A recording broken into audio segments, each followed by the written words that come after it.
You're listening to the Escapecast Network. It's For Mac Guys Only, episode number 473 for May 24th, 2026. Secure but Macy. Hey everyone, welcome back to For Mac Guys Only, the show for the Mac community, where we share our thoughts and opinions on current Mac news and events. And joining me to discuss Mac security and you is Eric Erickson. Hey Eric, how you doing? Hey Mike, how are you? Doing great. And also joining us today is Mr. Darren Davies. Howdy, Darren. Howdy there. Now remember, we normally record For Mac Guys Only live on YouTube the second and fourth Sunday of the month. And if you would like to come hang out, ask questions, and be part of our live studio audience, be sure to subscribe to the show at youtube.com/FMEO TV. Well, the Mac and security has been back in the news again with yet another malicious imposter app tricking Mac users into installing it through the use of terminal commands, which, of course, raises the question of Mac security and staying safe while using your Mac, a topic that we've covered several times in the past here on For Mac Guys Only. Because of the layers of security already in place within macOS, the hackers are getting ever more clever in ways to engineer their attacks, ways that nearly always involve the user taking some action on their part. In other words, social engineering. Now, in this case, by asking the user to fire up the terminal, which is a long staple of the Mac and other advanced operating systems, and convincing the user that in order to install this thing that they want to install, they really, really are going to need to enter a terminal command to do so, which is, of course, an immediate red flag. But these types of attacks also raise the temperature on the level of discourse that's flying about concerning what to do about it. And that inevitably also raises the specter of locking down macOS and actively preventing users from installing anything that might hurt them, or more precisely, hurt their Macs. And we'll talk about the recent threat and ways to stay safe from it and other attacks similar to it in just a bit. Now, I do want to start off, though, by saying that I'm a firm believer that in the not-so-distant future, and I know Eric actively disagrees with me on this, as does the author of the article we're going to reference in just a moment, but I'm a firm believer that the methods used to keep us poor little Mac users safe may ultimately go too far. Despite Apple's protestations in the past that the Mac will forever be an open platform, I've seen them backpedal enough in the past, often in the name of profits, that I'm a little concerned. Concerned that at some point in the not-so-distant future, we may no longer own our Macs. Instead, Apple will own them, much as they own the iPhone and the iPad right now. Now, in my always ever so humble opinion, owning your tech shouldn't require advanced hacking.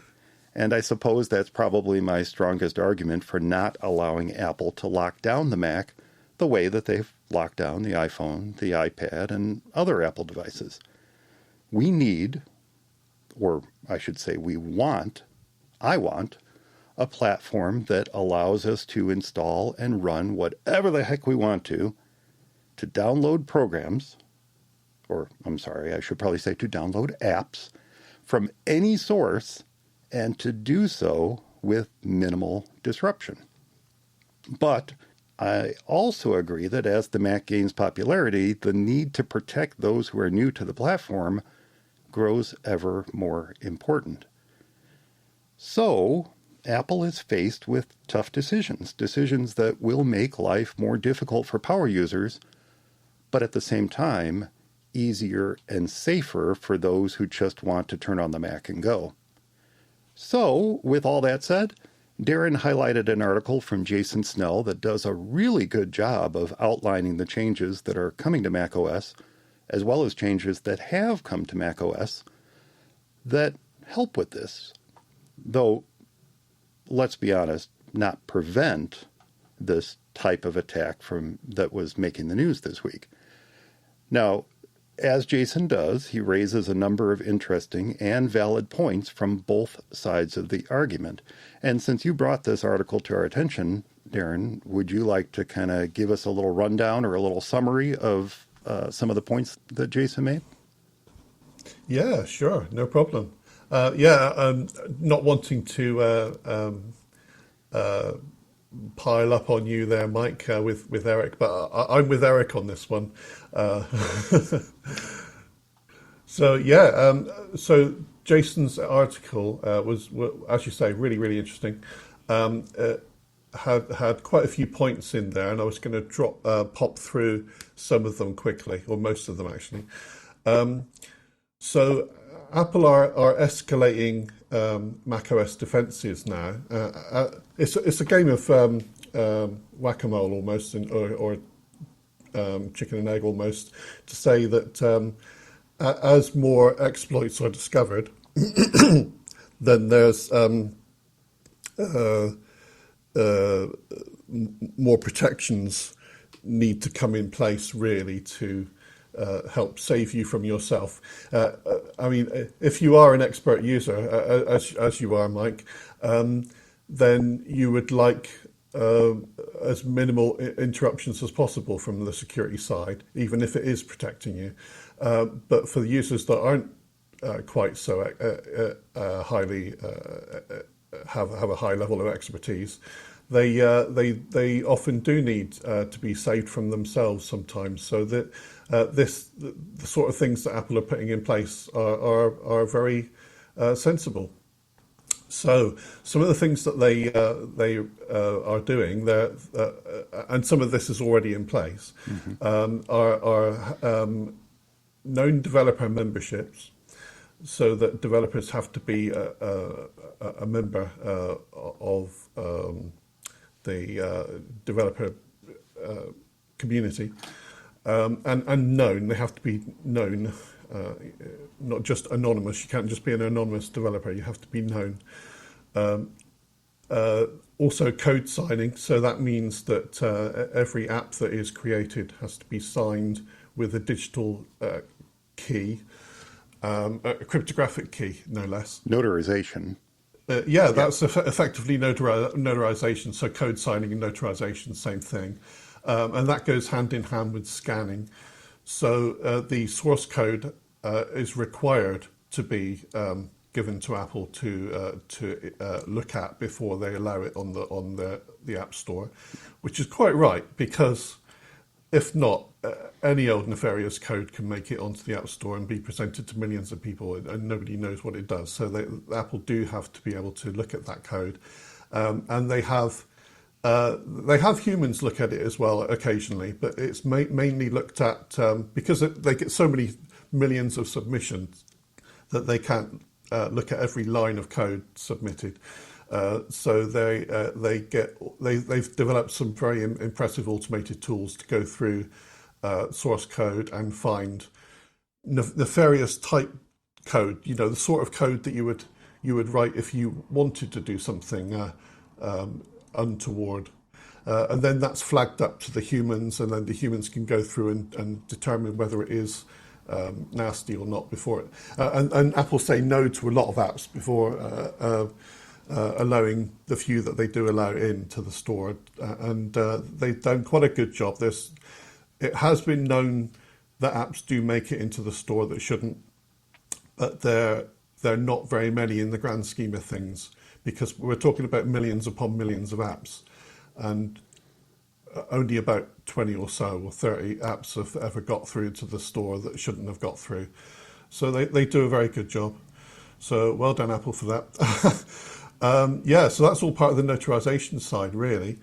They're also making it, and this is what you don't like, Mike, they're making it more complicated to run unnotarized apps, and they're doing that on purpose to make sure that people that are not experts don't go through and allow things they shouldn't be allowing. So they want to put a few more steps in place before you can run anything. So you are allowed to run absolutely anything, but they do want to put a few barriers in place to make sure you really do know what you're doing. It's about an extra 30 seconds or so to pop to settings Yeah, and that security sort and of thing. privacy and That approve sort it of there. thing. Yeah. Yep. That's right. But going on from that, they're recently adding another addition, which I think you'll like, Mike, when you see this come through, is that they're looking at evidence on the machine of an expert user. So, i.e., if you're a developer and you have developer tools installed and you have various other things set up in various ways, they're not entirely coming out with a list of all their criteria, or else nefarious people might try to copy that. Right. But they're trying to identify who is and who isn't an expert user, so that they're likely to be able to detect you are an expert, Mike. And then what they'll do is they'll have less barriers in place for you, but only you. So the non-expert users are presented with more barriers, and the expert users are presented with less barriers. So they're doing that starting to do that intelligently now. I am curious how that will play out. I know that's going to come into play with one of the features I'm sure you're about to mention, which is the terminal, approving a terminal command that's being pasted into the terminal. But from my perspective, I don't particularly want to install Xcode just to prove I'm an expert if I don't need Xcode on that particular machine. So I'm kind of curious what will, and you're right, they can't advertise what they're looking for, but I'm kind of curious what it is they are looking for. And I question whether I might even meet those requirements on a typical Mac. That's true. That's what we'll find out in the future. It'll be quite fun to find out, actually. If you find in future there are less barriers to you than you used to have, then maybe it works. That will show that it's working. So yes, I believe it's linked to some of the new AI backend tools that Apple have that are going to help with trying to figure out if a user is showing signs of being more of an expert than others. So for instance, say if you do something like open the settings app and you go straight to the setting you wanted and you click on it and you do that all within a few seconds, you know a little bit of you know a thing or two. Whereas if you dither around in the settings app for half an hour trying to find what you want, then you're not an expert. So it's various things like that. I think they're going to try to identify who is and who isn't an expert, but using a bit of AI heuristics. So we've yet to see how well this is going to work, but this could be the answer to your particular woes there with having barriers in place. Yeah. There's other things that are coming online. Apple already have this article is not very long, but a lot of the things that Jason brings up do have quite a few things that could be chatted about as to what he brings up. So one of the things he brings up is cryptographically signed and sealed volumes. So that does exist to a certain extent at the moment, but it's not fully everything that could be signed, sealed, and delivered in a way.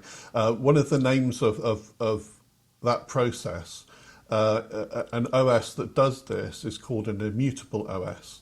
And that just means that there are parts of the operating system that cannot be tampered with. It's impossible to tamper with them because they're not writable to, they're not fiddleable with. You can't go in there with no matter what software you write, you can't go in and change what's in there. So what's delivered by Apple stays delivered in that state and doesn't ever change. So there's things that layer on top of that and allow you to alter things, but the underlying code there doesn't change, i.e. it's being immutable. So there's talk of, for instance, macOS 27 becoming more and more immutable, so that things are protected against being tampered with. And that also goes along with things like kernel level drivers and so on. So macOS already has really, really high kernel protections and various ways of doing things. So, for instance, the recent attack that brought half the world down, I can't remember what it was now. It was an attack on a piece of software that runs very close to the kernel for security. It's well-known worldwide security software. The trouble is Windows lets it run too close to the kernel, and it was able to bring the kernel down. So it stops machines from booting. Whereas macOS or Apple does not allow that. That software has to run in its own layer in a different place, so it can't murderize that's a word. Yeah, there we go. It can't murderize the kernel. So any Mac running the same software, the same security suite software, was immune from the problem, whereas all the Windows machines went kaput. So that's just an example of the kernel protections that are in place already, and they're going to also be increased to stop wild drivers going mad and destroying the system. So they're going to be in their own little protected area. And Apple are bringing in, they've already brought it in, but it's going to become more. The last one I'm going to mention there is background security updates. And that's quite a nice one because we already have the main OS upgrades separated out from the security updates. But there's also in between emergency security updates that can be supplied between a main operating system upgrade and the normal security upgrades that can be installed automatically. And that's hidden, and you don't have any control over that. It just happens. But that's a good thing because that means that they don't have to make public what is being protected, which also gives the nefarious hackers of the world a clue as to what they're being protected against. So yes, it's all a little bit cloak and dagger, but it does mean that background security updates do protect you from nastiness. Oh yes, the other thing was that you just mentioned on which is, I think, part of 26.5 now, so I think it does happen now, is detecting those terminal commands when you try to install something from a terminal command. It is possible, and we've seen people do this in the wild, hide code that humans can't read into the string. So you paste a string, and the string looks like it's just a random jumble of mess. But inside that random jumble, or it looks like a random jumble to a human, there is machine-readable code in there that is not to be run. So macOS is actively looking for that type of code when you do paste in a command into the terminal now to stop you from, well, not entirely stop you, because it will just suggest it will suggest that you think again about running this command because it looks like it's suspicious. So then, if you as a user decide to go ahead and run the suspicious code, then you're either an expert or you're mad, or one of the two. The one thing I'm a little concerned about is some of the early reports are that this prompt only comes up one time. The first time you attempt to paste this obfuscated code into terminal, and it doesn't pop up again after that. And I don't know. That would be interesting to find out. As I further read into it, it seems as if the person who discovered this reported it to Apple and said, hey, maybe we should make this pop up every time. So we've yet to see, this was back in March, so we've yet to see if Apple is actually going to incorporate that suggestion of popping it up every single time, or if it is going to be a one-time thing. Either way, it's a good thing, because this type of administrative block is exactly what would prevent this false version. I'll just go ahead and say what it is, and we'll talk about the story in a little bit. There's a false version of Clean My Mac floating around out there. And the way that they are convincing people to install their malicious software is by running an obfuscated terminal command. So in those instances, someone who isn't questioning the fact that they are being told to run this command, the Mac will intercede and say, hey, maybe you better not run this command. Let's verify that you really want to do it. And who can argue that that's a bad thing? I don't think anybody can argue that's a bad thing. No, absolutely. It's a good thing. Yeah. If it pops up every single time I try to paste a command into the terminal, that would be a different situation. But if it is specifically looking for a certain type of command or a certain pattern within the command, and then prompting, or hidden code hidden in a string, so that sort of thing is alarm bells. That's a different story.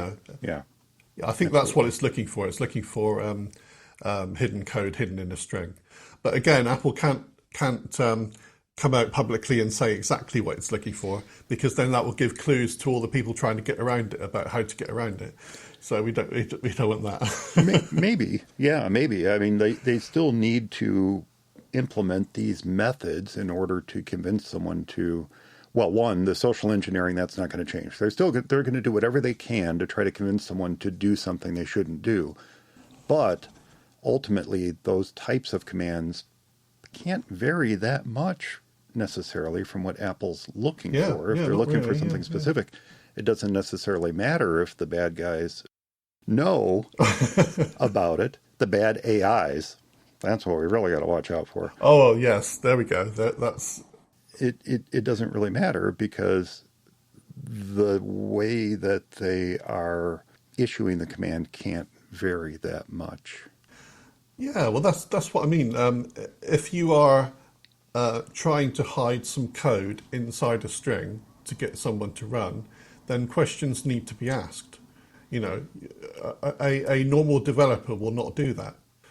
So there's a good way to identify what shouldn't really be run on your system in a way that doesn't interfere with you being either a beginner or an expert. So I think that's an easy one. That's an easy win, that one, I think.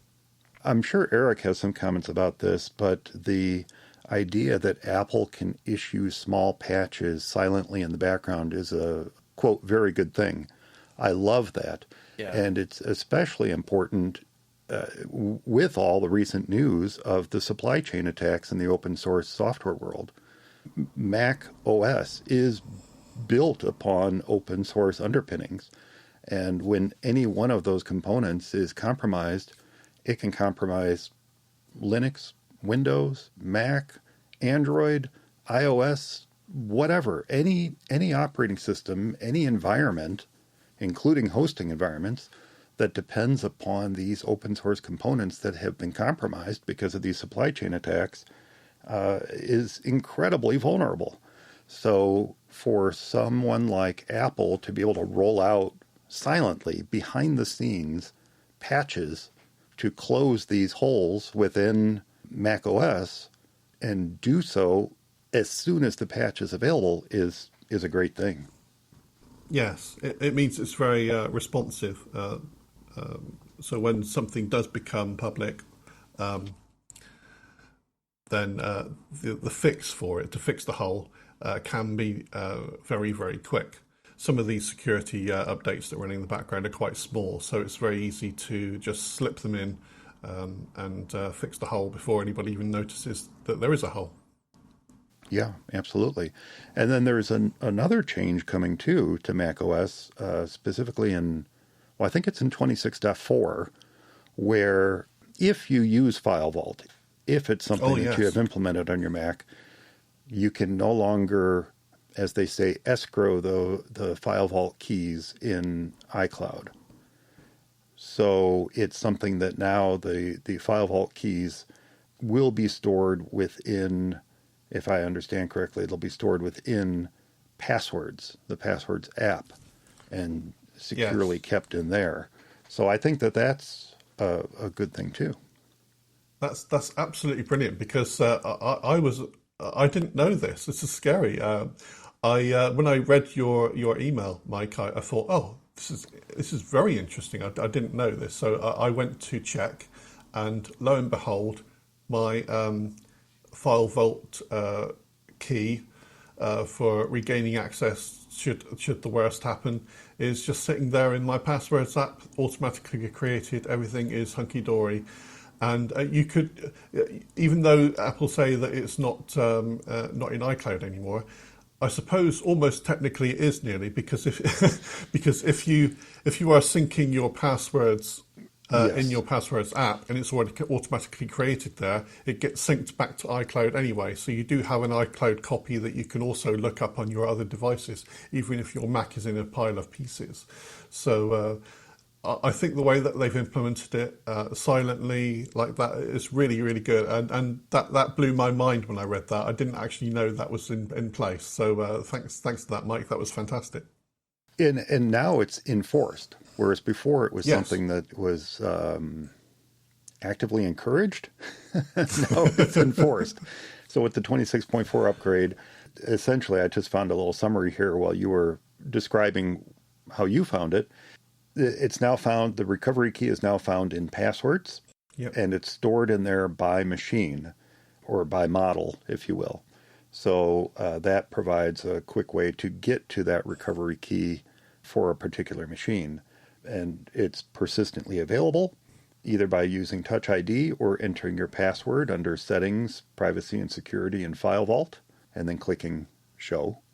And because you can no longer store your key in iCloud, and by that they mean just kind of storing it out there like directly, in the open, rather than stored, as you said, within passwords where it's otherwise encrypted, rather than just storing it out there in iCloud, you need to have some way to access passwords in order to be able to get to that key, right? So if you have as what I just found says, you want to back up your backup. You want to have another way to keep that information stored securely outside of the Passwords app if you can. For example, 1Password or Strongbox or some other means of storing it, but storing it securely. And then the other important bit of information here is that older devices cannot see the key. If your devices are not yet running iOS 26, iPadOS 26, or macOS 26, they are not going to be able to see that recovery key in passwords. So that makes backing up the backup all that more important if you have a variety of machines, some of which can't perhaps run macOS 26 or iOS 26 or what have you. So that would be another important consideration. But I'm going to put a link to that article about this change to File Vault in this week's show notes as well. So like any article from Six Colors, this one has a nice balance of the pros and the cons of it. And in particular, I loved how he concluded the article, and I'm just going to quote him directly because I really like the way he wrote this. Jason wrote, "Maybe after years of ratcheting up security, Apple's made it just too hard to talk users into installing malware on their Macs. That has required a lot of extra effort that's not necessary on the iOS side, and I'm glad, this is the part I like, I'm glad Apple is making that effort to keep the Mac as safe as possible while it still remains open." And that very last bit is the important part to me. We need to be able to continue to own these trucks, as Steve Jobs referred to them, in order to have the broadest range of productivity and app selection or program selection available to us as we may or may not need. So keeping the platform open and keeping that capability available to us to install from other sources is super important to me, and I'm glad Jason sees it the same way. Yeah. Well, that's the thing. Apple has publicly said on a few occasions now, but especially recently, they've said the Mac will be an open platform and will stay an open platform, and you will be able to run whatever you want. And they don't necessarily say how, and they may put restrictions in place for you to do that, Right. or not restrictions as such, but a few barriers maybe. But at least you will be able to do it, and they promise that they'll keep the Mac to that promise. As long as there is a Mac, they will allow us to install and run software that we may want to install and run. Yeah, exactly. Well, that's the thing. iOS and iPadOS, they're slightly different beasts, and they do need higher security, being something you take around in your pocket all the time and use to do this, that, and the other. So they are treated differently as an operating system. So I think the balance that they've found is correct, I think.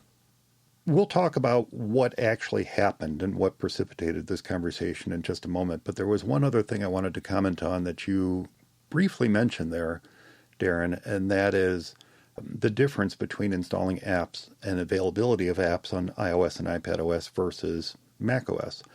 And it's interesting when you think about it, how the world of computing has flipped on its head in just literally just the last 20 years.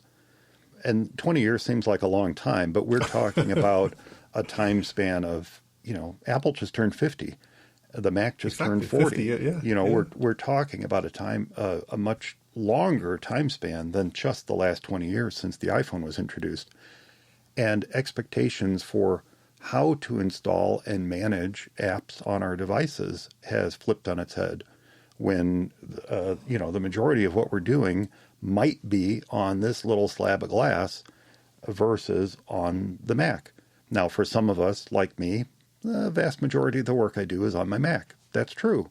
But I also understand that's not the case for a great number of folks who are out there, including you. That's true. Your primary computing device is a 13-inch iPad.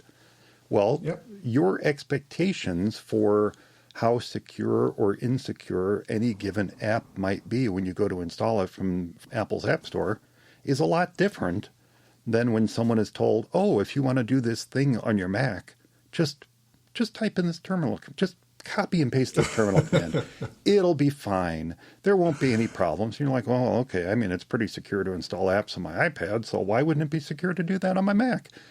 When someone hasn't started out in the Apple ecosystem with the Mac as their primary computing device, expectations, like I said, are different. So that fine line of assuring people security while at the same time giving Mac users the flexibility that they need is a very fine line to tread indeed. Yes, indeed. Microsoft found this out to their detriment, funnily enough. They did release a special version of Windows called Windows S that ran in S mode. So that was sort of like a secure mode by default. And then you had to jump through a couple of hoops and possibly pay them some more money as well to get it out of S mode. Although they relaxed that in the end. But they found that pretty much everybody who had a Windows machine running in S mode couldn't get along with it because it didn't run any Windows software very well, especially drivers. So they had pretty much 100% of people that had an S mode running Windows setup chose to take it out of S mode. So the whole thing became completely useless, and there was no point in doing it. But Microsoft tried that idea as well, of trying to have a restricted system by default that then you have to unrestrict later. But it was incredibly unpopular. I cannot think of one Windows machine that was running in S mode that I didn't ultimately help a client leave. Get out of S mode. Exactly. Leave it as soon as you can. It was far too restrictive. Yes.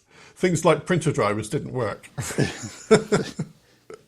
What didn't work was crazy. Eric, you kind of unceremoniously got cut off while we were talking about that. But before we go on to what actually happened this last week, or one of the more recent things that happened this last week to potentially affect the Mac security. Did you have anything to add to the conversation that we've been having?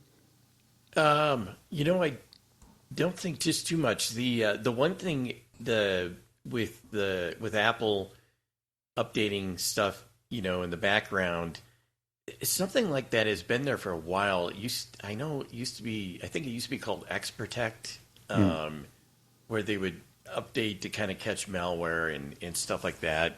But I was thinking, because when you said, I know you'll disagree with me. We had this argument like 5 years ago.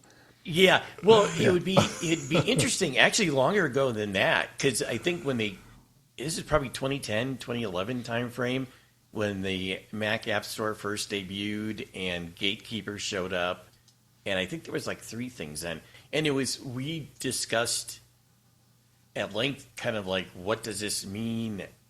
How is the Mac going to be, there was talk of it's just going to be Mac App Store only, and how are they going to allow like even AppleScript, like automation and all that stuff work on here? And I think, so far to this point, Apple's done a pretty good job of it. I get sick of clicking those confirmation things. Do you want to allow such and such app to connect to your network, or such and such app allowed to connect to other apps and that stuff? But for the most part, it's, I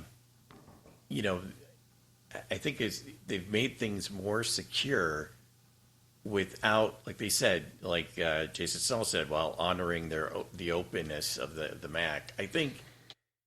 What I think might happen is, I don't know that they'll ever close up the Mac. I think they might come up with something that has a different name, that will be the restricted one, and it won't be that the Mac won't go away, but maybe it just won't be as relevant, or you won't want, not that you won't want it, but they'll put all their effort into this other new thing or whatever it is, and that way they can say that they never closed up the Mac and stuff. But again, right. It's not just I think you call it a general computing platform. To me, yeah. It's, I don't know, I don't want to say it's the only computer. I like the way my iPhone is. I like that it's closed, and I'm not sure what you meant by when you said that we don't own it, but because you can still try to jailbreak it. A judge actually ruled them down. Not that you want to, but Apple tried to say that no, we couldn't do that, and it's not our whatever. And a judge said no, it is. They can try to jailbreak it or do whatever. So I don't know, what that means in the long term, but and I haven't jailbroken my iPhone since like the first iOS version, but well, that's it. You have the free. You have. Sorry, Eric. You have the freedom to make your system worse if you want. Yeah, right, right. And that's what I meant by own it. We do not have the freedom to make our iPhones worse if we want to. Well, yeah, you can jailbreak it. Yes, you can jailbreak it. No, you can't. Jailbreak an iPhone 17. Go ahead. Well, no. I'm not saying that Apple hasn't made it hard. No, that's for sure. Yes, exactly. But you can't do it. You can try at least, but yeah, no, obviously you can't. And I tried just because, I haven't seen a reason to recently. There was a time where I did think jailbreaking was, but so far they've kept up with whatever. But I don't see the Mac ever. I don't ever want the Mac to be tied up to that much that, we can't load software on it, and we can't do we don't have the freedoms that we do today. Yeah, there's one thing I was going to mention that comes off from that, Eric, is there is some software out there that runs at such a low level that they try to persuade you to turn off system integrity protection. And I'd say that would be a very bad idea. Just because you want your wallpaper app to do things that wallpaper apps weren't designed to do. You should Right. not be being persuaded to turn off something like that. 'Cause that's the thing, because the clue's in the name. It protects the integrity of your system. So if you were to turn that off, then you're turning off a major feature of protecting you against nefarious things from happening. So it is there is a point that it's only a handful of apps, but some of them try to persuade users to turn off zip. And whenever I see that, I cringe, and it's awful. I think, how can Yeah, I don't. Yeah, I'm the same way. It's just not worth it, But at the same time, I also hope that, the Mac never gets locked down like the iPhone, like iOS. Not to that level. I don't think it will. I think it will remain an open platform.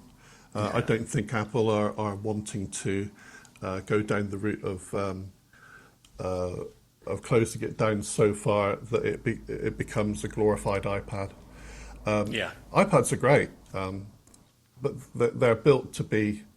And I'm with you with this, Eric. I don't want to be able to go to another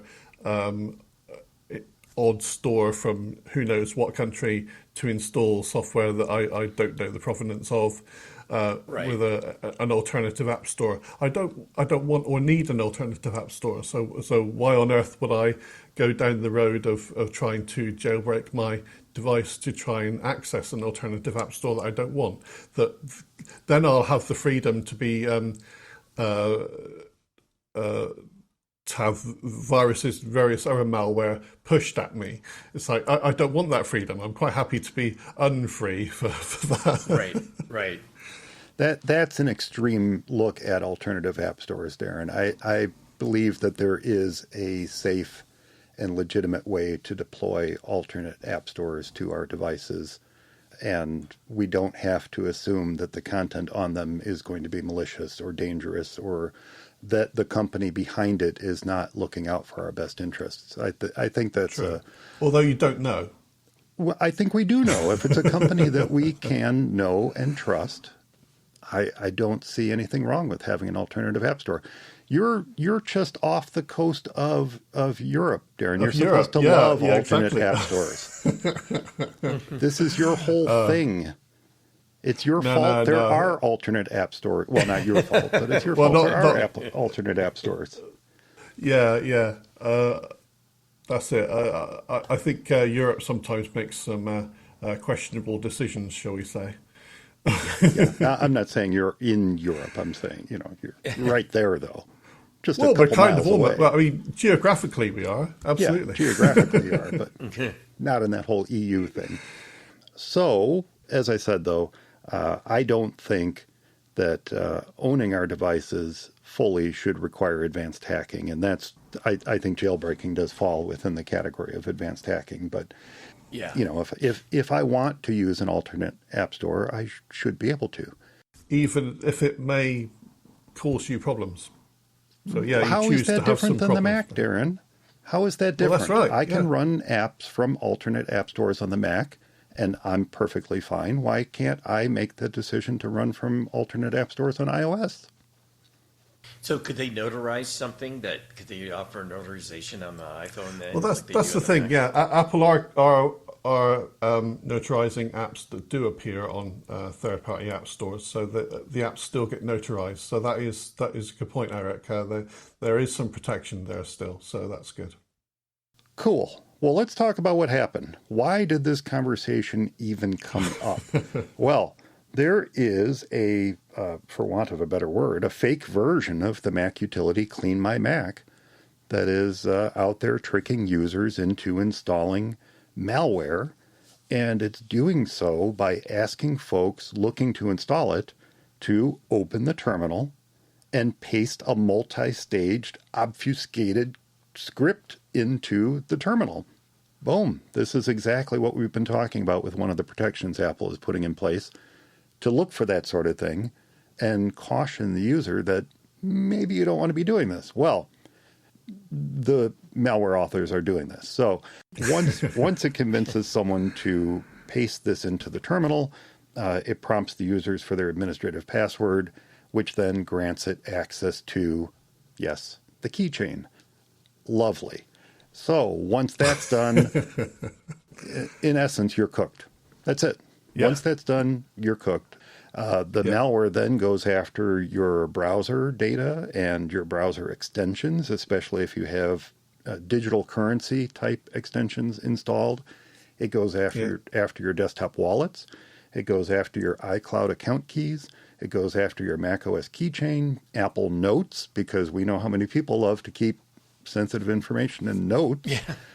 Oops. And, let's just go ahead and give the hackers another clue. People keep that sensitive stuff in their contacts app too. Might as well look there. But once this thing is installed on your Mac, you're done. You're done. It's going after everything that it can possibly go after, all because it's social engineered a person into pasting this malicious script into the terminal. Well, obviously, this isn't really Clean My Mac, and the site, even if it looks like the page for Clean My Mac, doesn't belong to MacPaw, a legitimate, valid, and I think also a third-party App Store developer for iOS. It doesn't belong to them either. So, how can you stay safe? I've got a couple ideas. I know you guys will have a couple ideas too, but the number one is what we've said multiple times on the show, although I'm going to modify it slightly for this conversation. Only install apps from trusted sources. Now, that might mean the Mac App Store. It might mean the app developer's official website. But it's in that second one that extreme caution needs to be exercised. Please do not simply rely upon a Google search and click the very first link that you see. Just don't do it. Don't do it. Who developed the app? Search for their website instead. So if you're looking for Clean My Mac, don't search for Clean My Mac, search for MacPaw. I think that's a little bit safer way to go about trying to find the app rather than searching for the Mac or searching for the app by name.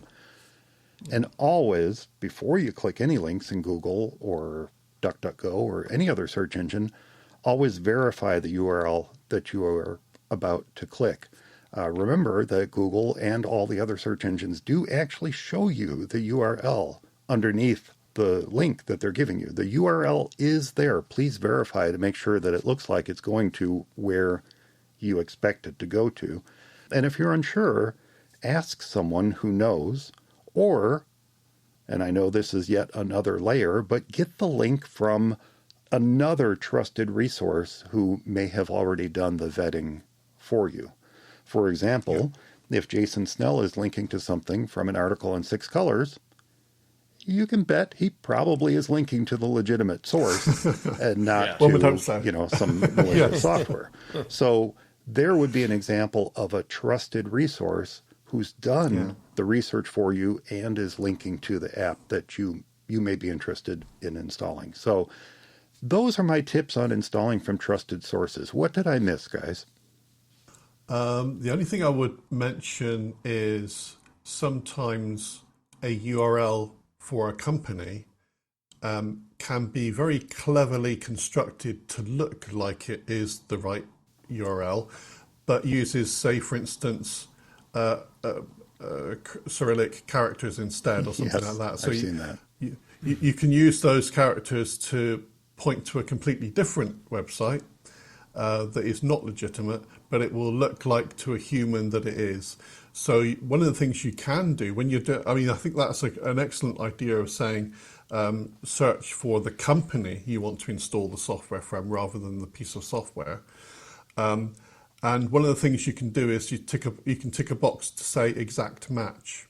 And that means that when you search for the company name, you'll only get an exact, well, hopefully, if the search engines are any good, you'll only get an exact match come back to say this is the thing you typed, because you're unlikely to type the potential Cyrillic version of the nefarious website that's pretending to be the other website, if you know what I mean. So I don't know if I made sense there, but there are ways of hiding a nefarious website so that it looks correct to a human, but it isn't correct. It's pointing to somewhere else. And, if you're not paying attention, it could be as simple as a 1 in place of a lowercase l. I mean, it doesn't have to be complex or Cyrillic or whatever, Greek or whatever. It can be as simple as a basic substitution. Yeah. So never do anything in a rush. Always just look at what you're doing a few seconds before you click something. Does that URL look exactly what you expect it to look like? Or is it pretending to be something else? So never click around, click. Don't do anything in a rush. Take your time. Take your time. Yep. Exactly. app1e.com is a lot different than yes. apple.com. Two different websites. I hope that's not a real one I just gave out. Uh-oh. Yeah. Anything to add on trusted sources, Eric? No, not that I can think of. I think you guys covered it pretty solid. Well, then my next tip is whenever you are asked for your admin or your Mac password, stop and think, what action took place to trigger that prompt? Always read what's being asked of you. And as a little bonus tip, if an unexpected installation or password prompt appears, quit your web browser. Very first thing you do is quit your web browser. Yeah. And see if the prompt disappears. If it does, then it was simply a pop-up sent to you via a malicious ad or malicious website. Exactly. Good advice. That's probably one of the number one ways I see Windows users get tricked into installing software that they shouldn't install.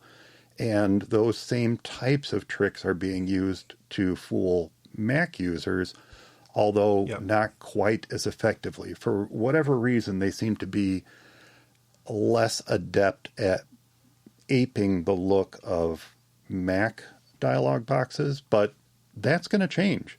That's going to change very, very rapidly. I have seen one that was extremely cleverly done, and it almost fooled me to begin with. And it was exactly what you were saying, Mike. It was a generated notification from a nefarious website. But they used the exact graphics from the Mac system level dialogues, and they recreated the system dialogue in the notification to try to scare people into saying that their machine was infected with the virus and click here to fix it. So that was the thing.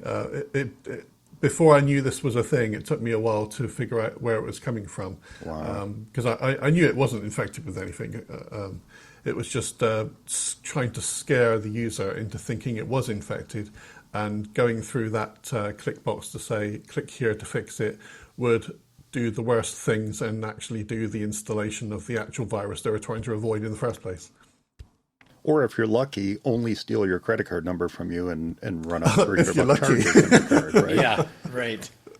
I know you had something like this happen in real life, Eric, didn't you? One of those pop-ups affect a family member? Yeah, I'm trying to think now. It's probably my mom. She was always running into stuff like that, and I could never figure out why she ran into so much of it. But I think that's the other thing. I think some people somehow get pulled to these sites that aren't, for whatever reason, they get emails, I think, or something that gets them to a site that's actually more nefarious than not, and then they get these weird things. I'm surprised to hear that the pop-up looks so good, because the ones I've always seen have been really kind of bad. Yeah. Not good. Junky, yeah. It's like it always. Well, and I see that junk anyway, and you're just like, yeah, okay. But I was trying to think now. The one thing that happened to me recently was I was trying to get something. It was something for the garage door opener to make it HomeKit compatible. The company used to sell a adapter for HomeKit, and then they just stopped. And so I was looking to see if I could find it, and on eBay they were like selling them for $800. And anyway, I found one on a site for $60 some. Well, the site looked legit enough, and I ordered it, and I never got it. And I don't know if they took my money, but my credit card got hacked like a few months later. So it's, yeah, you can, there's never an end to it. Usually most of the phishing stuff doesn't, you can always find something wrong with it, or you can always find something that's stupid, but it's, there's always something out there to get you some way. Well, this is one of the advantages of always doing online purchases from a credit card. And I don't know why some people are against that, because it gives you some protection, and they can only steal up to a certain value. So, for instance, if you are mad enough to give your payment methods for online purchases from only your debit card, and it does get hacked, then they can clean you out completely. Yeah. Whereas with a credit card, they can't clean you out, and you've got some protections there, and you can go back and be refunded.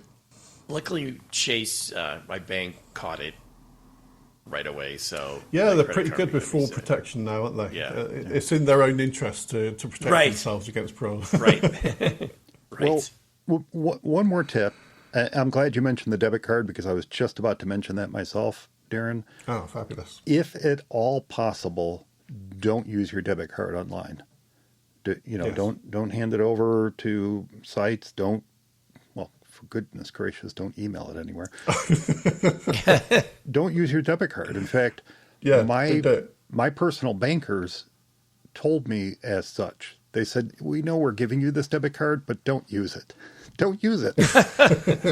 Instead, if you don't have a credit card, apply for one of ours, or use one of your other cards, but don't use the debit card unless you absolutely have to, because, as Darren rightly pointed out, if that number gets compromised, they're going to clean you out in seconds, and there's not a whole heck of a lot you can do. Whereas if you're using a credit card, even though they look very similar, there are protections in place that either have limits on the amount of fraud, or they just outright catch the fraud, and the fraudulent purchases are often refunded to you. Where I have used my debit card is like with PayPal or Apple Pay behind something. Behind where it's obscured. I use my debit card through Apple Pay. That's fine, because that's obfuscated in a way as well. So that the transactions, so the actual numbers on the card aren't transmitted to the seller. Right. It uses tokens. Yep. So once you get token trust between your bank and the Apple Pay system. And it's one of the safest ways to use a debit card that you can have. Yeah. Okay, one more tip, and then unless you have any others to add, but my last tip is directly related to this particular social engineering trick, and that is you will never be asked to install an app via the terminal. Look, there are ways to do it. Let's be honest. There are ways to install apps through the terminal, legitimate ways. Valid ways, but those methods may be best considered tools of the power user. It's not something that you're typically going to be asked to do. It's super rare, and it's never going to be used by a general purpose app. You are never going to go to MacPaw's website, download Clean My Mac, and be told to install it via the terminal. It's just not going to happen. If you ever feel that what you're being asked to do to install an app is questionable in the slightest, just don't do it. Again, it's never, I know that sounds overly simplistic, but just stop. Well, that's true. You said it yourself, Darren. Take a beat. Take a beat before clicking that link. Take a beat before installing the app. It's never, ever a bad thing to ask, and this is important, a real, legit, living, breathing human. Not an AI. Not an AI. Ask a living, breathing human who might actually know the answer and decide if it's good to proceed or not. So that would be my last tip. Any other quick security tips we want to pass along before we move on to this week's tip? Not really. My main one was if you were asked to disable SIP just don't do it. Just don't do it. And, Just don't do to it. that point, there were some very legitimate apps that did at one time ask you to do that in order to take advantage of the functionality that we had with that app prior to the implementation of SIP. But they have since, I'm not going to name any names, but they have since worked around that problem. Updated. Yeah, They've moved past it. It took them a long time, but they moved past it. And that extra step of disabling system integrity protection is no longer required. Good. So, Excellent. yeah, that should not be something that you're asked to do. But if you are, you just have to decide if the risk is worth it. And it might be. It might be for you. It's just something that you have to decide yourself. And the steps you have to go through to disable it are enough that I don't think anyone's going to simply be asked to do this over the phone. And it's not a quick thing, in other words. It's something you actually have to take the time to do. So always question it if an app is asking you to disable it. That's great advice. Yeah. Well, do you have a favorite security tip for the Mac? Be sure to leave your suggestions in the comments of this week's show notes found at forMacEyesOnly.com. All right, well then that brings us to this episode's quick tip. And this is for those of you who vacation with a, quote, real camera.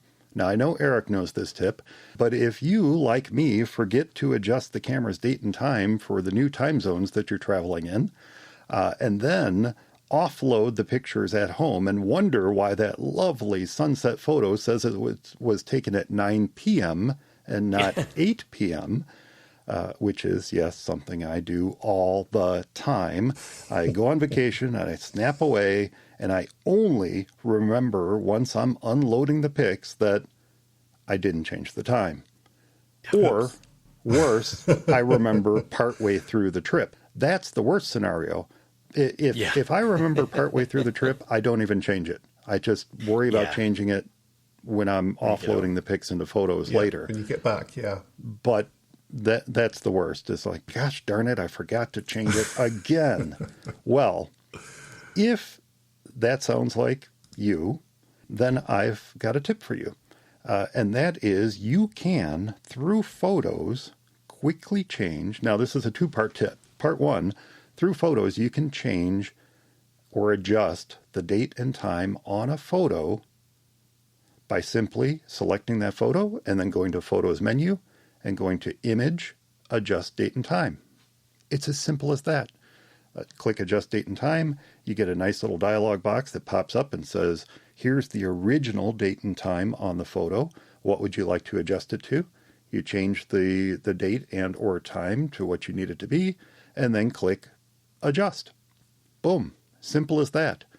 But what if you want to adjust the date and time on multiple photos at once? In other words, you get back home and you've got 800 pictures from your trip and you need to adjust them all at once.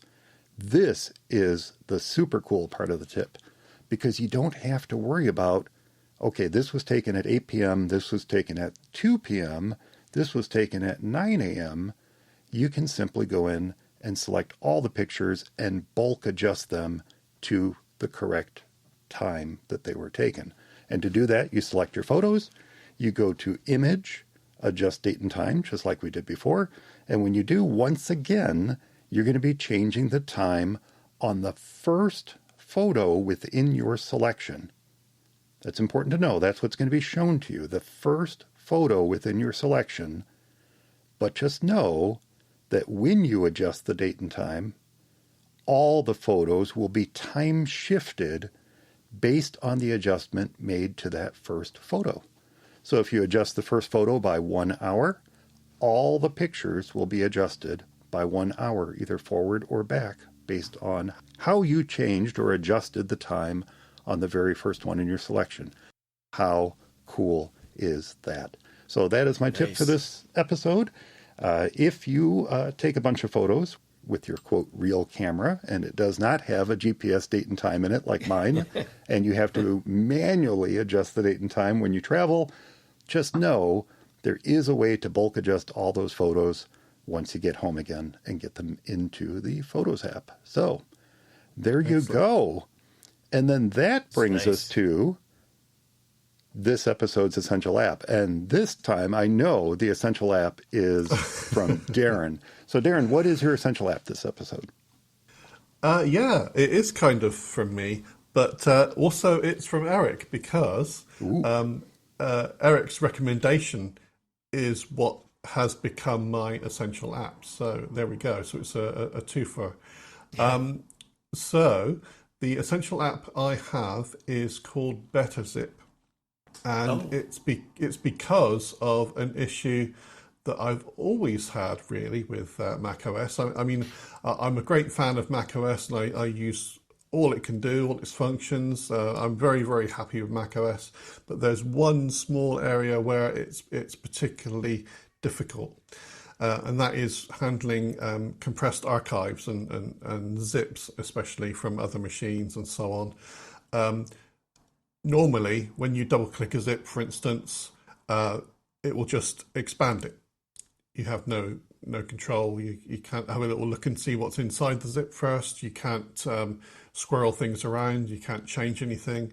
You have to expand the whole thing, and then make any changes you want, and then recreate another zip from the thing you expanded. Yeah. So it's like quite a large set of functions you have to go through to use zips on Mac OS. Whereas this is one part where Windows shines, because it's very used to expanding zip files in Windows from the early days of Windows. So it's handled really well. So on Windows, you double click a zip archive and you can see the contents. You can individually take out particular files that you want to expand, or expand the whole lot, or expand a small tree inside it, or preview files that are inside a zip without expanding anything, that sort of thing. So this is what BetterZip does for Mac OS. It gives you all of those functions that are in Windows and Linux, and allows you to manipulate and use the contents of archive files. So it's not just zips, it's like lots and lots of different archive types that it supports. And it allows you to do all the same things that you would be able to do on a Windows machine or a Linux machine, but on Mac OS as well. So it gives you much more expanded controls over what you can do with especially zip files. So that's become really, really useful for me, and an absolutely brilliant essential app recommended by Eric. Yeah, I've had really good luck with it, and it, like you said, it's great that you can preview your zip files without having to open it up and extract it and everything. I used to have, you guys know how much I love Quick Look. I used to have the most amazing Quick Look extension that allowed you to preview contents of zip files. And I used that for many, many years until it eventually just died because it was no longer being kept up to date. But that was a brilliant extension, but it didn't go to the extent that this does in allowing you to extract an individual file or even add to a zip or an archive if you want to. That's it. With BetterZip, one of the advanced functions you can do is you can open an archive without decompressing anything, and you can add files inside it, and it will dynamically re-add those files to the archive without recreating the whole archive again. So it's very useful for adding and deleting files from an existing archive without all the associated decompression and recompression. And here are just a couple things I want to add this on to it, because I pulled them up. By the way, it's at better, B-E-T-T-E-R, betterzip.com. That's where you'll find it. BetterZip 5, version 5, it looks like is the current version, is $24.95. If you come from the Windows world, you're used to WinZip, which was also a purchased app, and We had WinZip installed on just about every machine we ever used. Or PKZip. Remember PKZip? That was the other one. Oh, I remember that, yeah. And that gave you the functionality that Windows just never had. Windows is bad with zip files, by the way. It's also really bad unless you install a third-party application. Well, BetterZip, here's some cool things. It can open and extract over 30 different archive formats, which is in itself just amazing. All of them. Yeah. But it can join split zip files that have enumerated file extensions.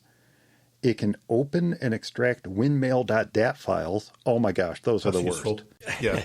Any Windows user unfortunate enough to be using Outlook, when you receive an email from them with an attachment, almost always has a winmail.dat file on it, and you have to write them back and say, I can't open this. Can you send this as a normal attachment, please? Well, this will open it for you, and you can even open, extract, and modify EPUB files. That's pretty cool. Clever. Yeah. That's pretty cool. So this is an amazingly powerful application. And by the way, it also has a quick look extension, which is super cool. Oh, excellent. There you go. So Yeah. your quick click extension comes back now, and it's actually actively developed. So, Actively developed. And as far as creating archives, it's a much shorter list. It's not the 30 archives it can extract, but it can do zips, DMGs, TARs, TGZs, TBZs, TXZs. What's a TXC? I don't know what a TXC is. I don't know what that one is. Well, there you go. Z standard, Must broadly. be another tar version. Yeah, so Another it must tar be a version. Unix thing. Yeah. 7-zip. Yeah, it's Unix. ZAR and RAR. Super cool. That's a Very great, cool. Yeah. great suggestion. I remember when we had this conversation and I tossed a couple ideas out there because I don't use a third-party tool for managing zip files on my Mac.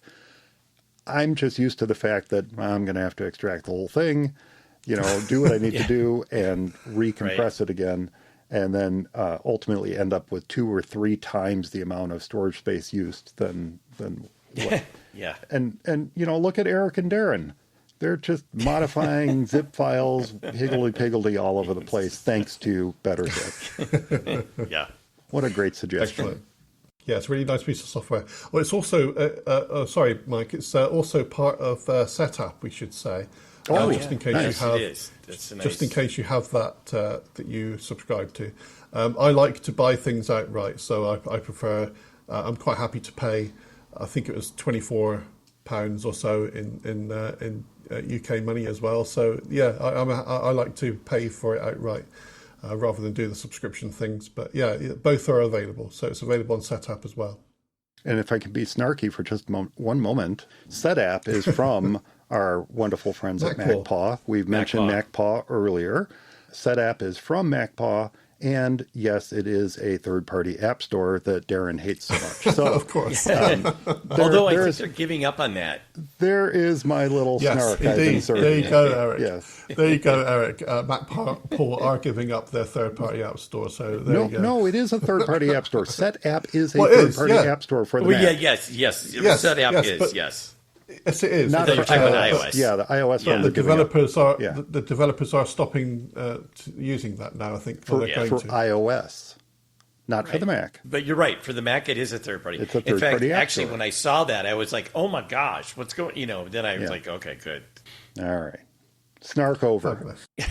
And with that said, that's going to do it for this episode of For Mac Guys Only. I hope everyone enjoyed it. Remember, I do love to get your letters, so if you have any comments about the show, a tip to share, a software or hardware problem with your Mac, you can leave your favorites in the comments of this week's show notes found at formaccguysonly.com, or you can drop me a line, Mike at formaccguysonly.com. And do be sure to subscribe to the show's YouTube channel at youtube.com/FMEOTV and click that little notification bell so you can find out when we are going live, you can join the chat room, and you can catch all the behind-the-scenes stuff that doesn't make the final cut of the show. Hey, Eric, what's the best way for folks to get a hold of you? The best way to get a hold of me is eric at formaccguysonly.com. Super cool. I am on some other social stuff, but that's the best way. And Darren, what if someone wants to send you an email? I am Darren at macazonia.com. That's easy for me to say. So send me a message. Thanks so much for listening, everyone. And thanks to Eric and Darren for joining me this episode. Stay subscribed, and we'll talk to you next time.